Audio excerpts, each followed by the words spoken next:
Hi folks, Ed Rocknowski here for Long Range Pursuit. Today's tech tip is going to be one of the things that I think is overlooked most of the time, and when a rifle is cleaned, one of the things that are overlooked is the extractor and the ejector plunger. One of the little tricks that I have found out that works for me is I take the bolt and I clamp it in some sort of a vise at an angle, and I put the ejector plunger at the bottom. What I do then is I take a little bit of carburetor cleaner and I squirt and let it kind of lay right down there in the path, and I let it soak down into the ejection plunger chamber.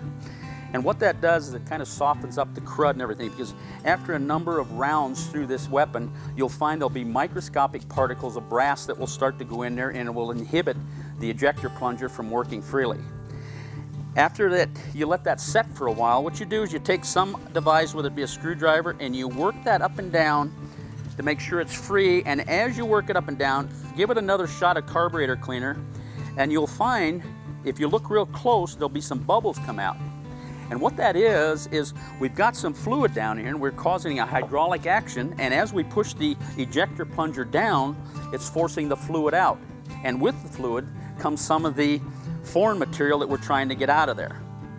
Now once you do that and you get that good and free, I take the bolt out of the vise, tap it, and I usually let it set for 4 or 5 minutes to let everything drain out of there.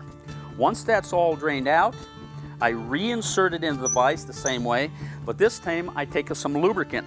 I put a couple of drops of oil on it, and I fill that trough down in the bottom there. I let it set for a minute, and then again, taking a small device, I work the ejector plunger up and down, and again, you'll see some bubbles come out.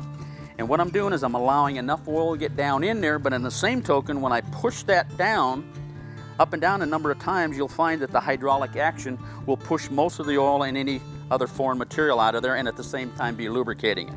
This is one of the things that's very much overlooked. Now, if you have a Socko type extractor in a bolt face, you can do the same thing on the plunger over on it. On the other side, this one here does not have a Socko type extractor, but it has a plunger in it. You can do the same thing there. Again, I take the bolt, I stand it up, and let the excess drain out of it, and you're ready to rock and roll. I'm Ed Rocknowski, and that's your long range tip of the week.